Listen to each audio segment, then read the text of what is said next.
What up? Here today to do a Toriko discussion video, and the title of this video will be Toriko is stronger than Zebra.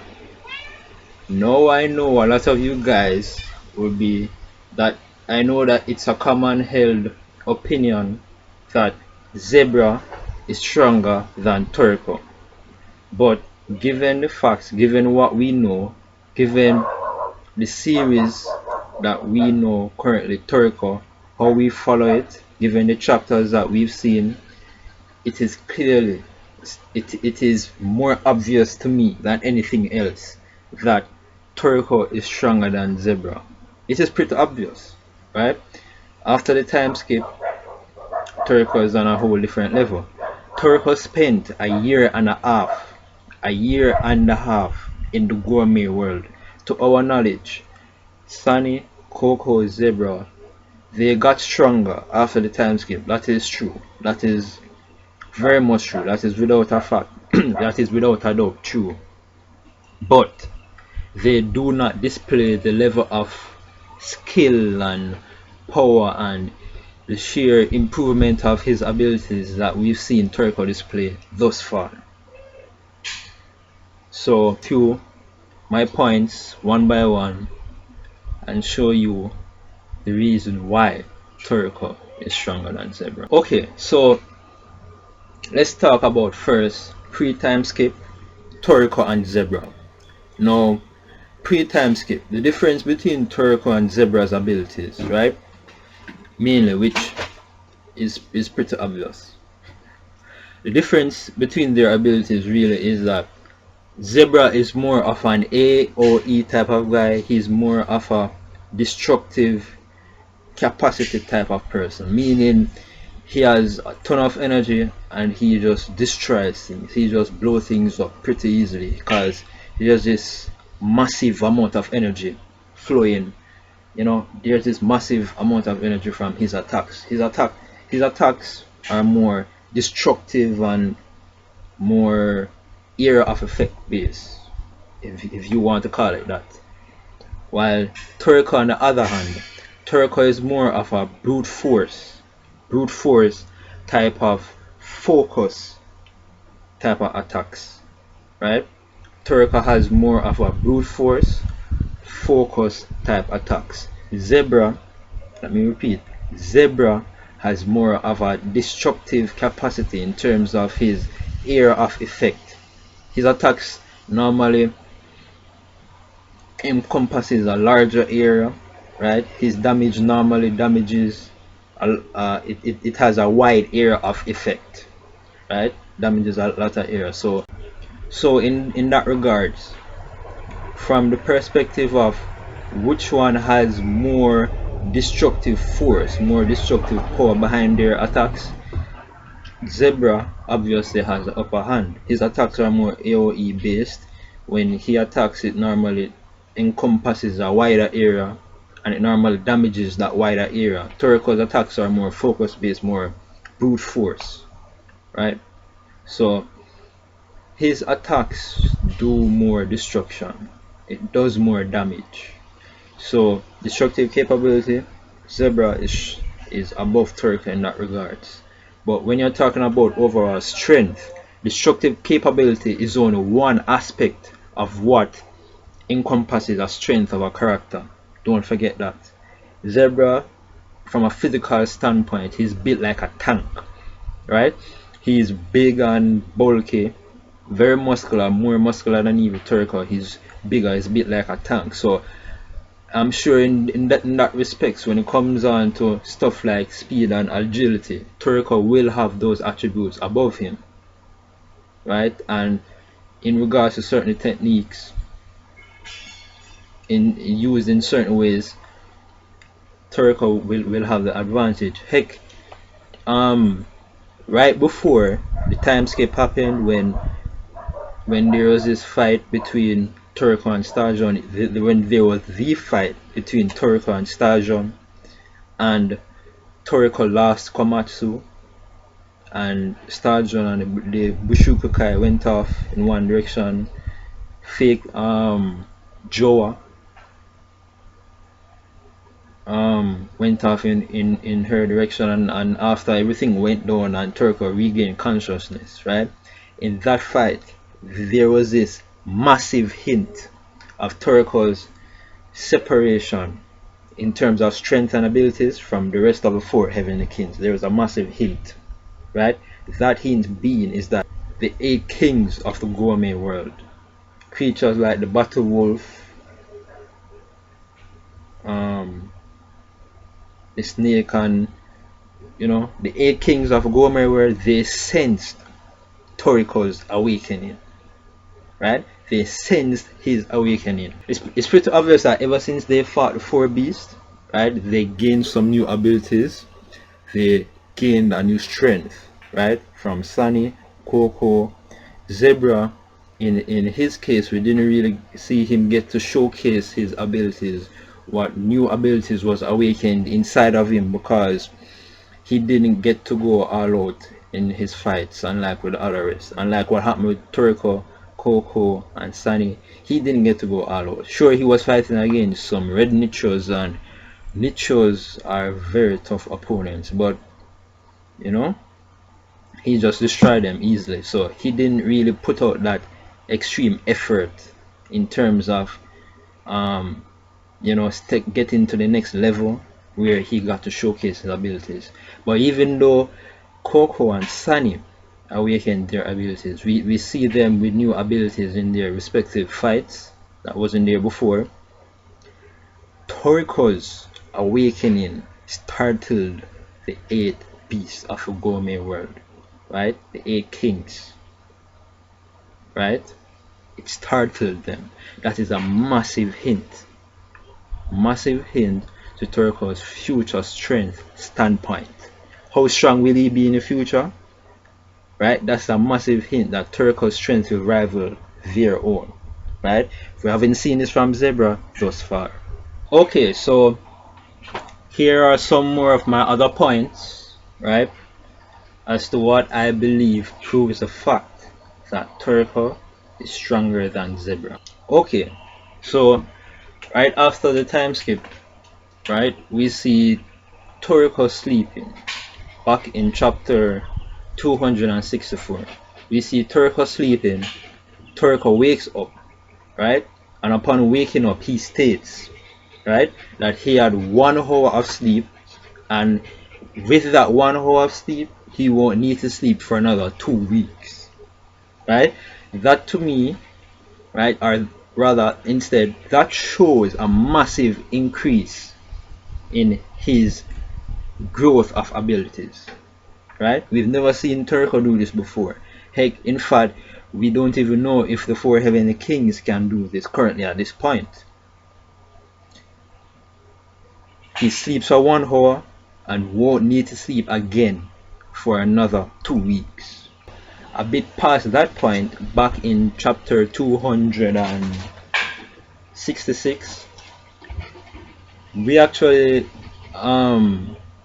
see at that point that Toriko and company were trying to find the Ichirayu's full course, right? They were searching for the last ingredient, and Ichirayu was playing games with them, doing like a kind of riddle or a kind of puzzle.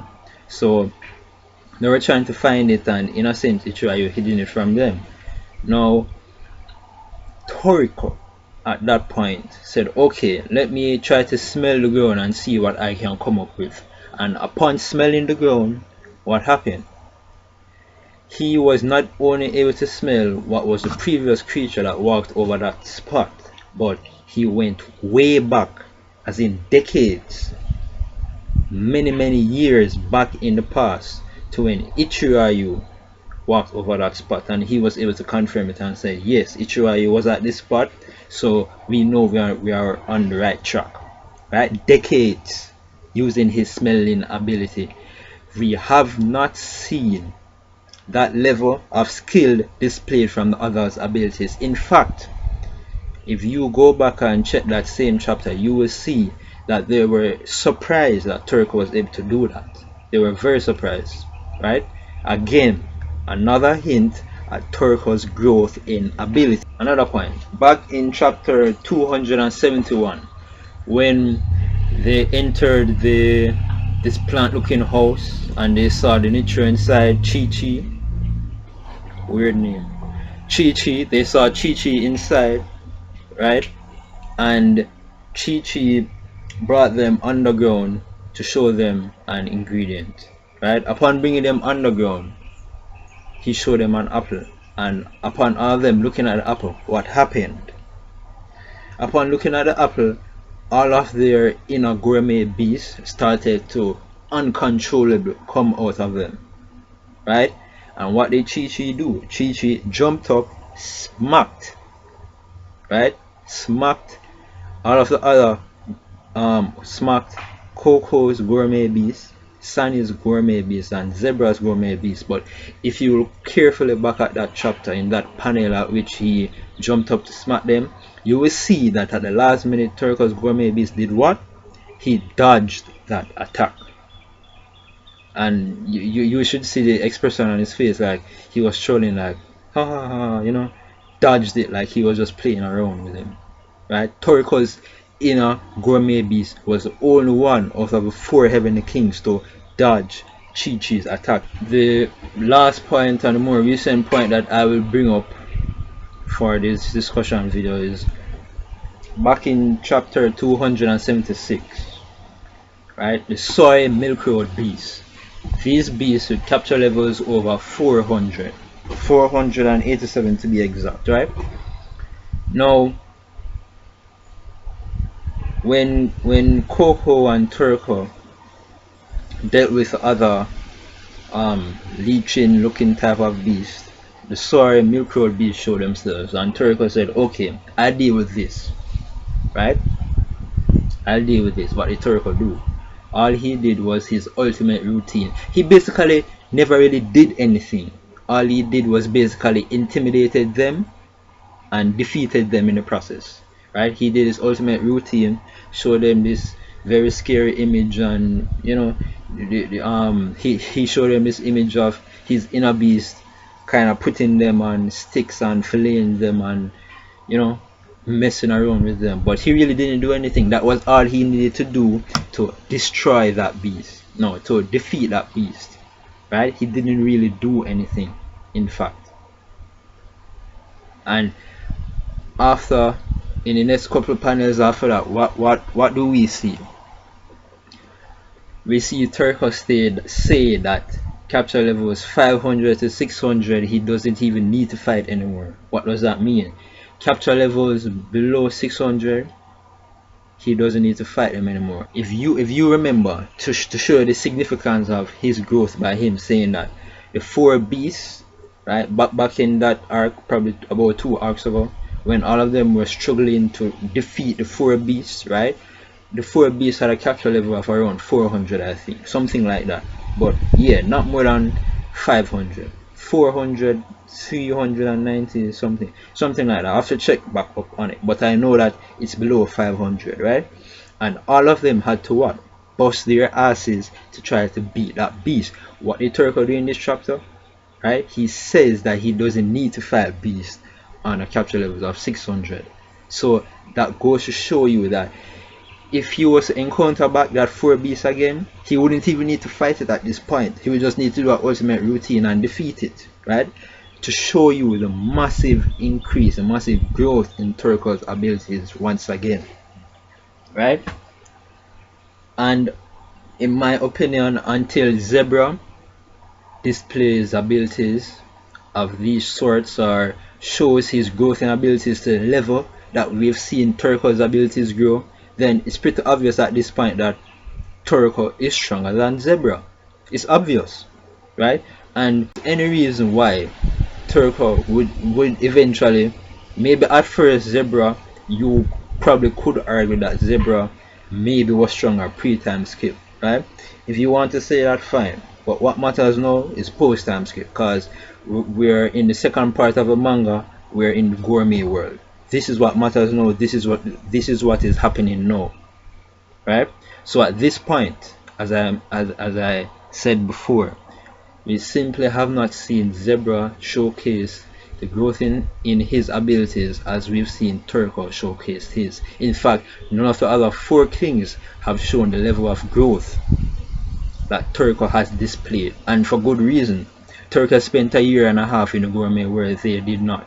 They got stronger, yes, as did Toriko, but the level of Toriko's growth is above them. In fact, pre-time skip, right before Toriko was feeling depressed after he lost Komatsu and Jiro was talking with him, he was always saying how old man Ichirayu would always beat him in their duels, their friendly duels, and Ichirayu would never let him win once. And Jiro was saying that's because Ichirayu sensed that Toriko's potential was greater than his, meaning that Ichirayu knew that Toriko would eventually be stronger than him.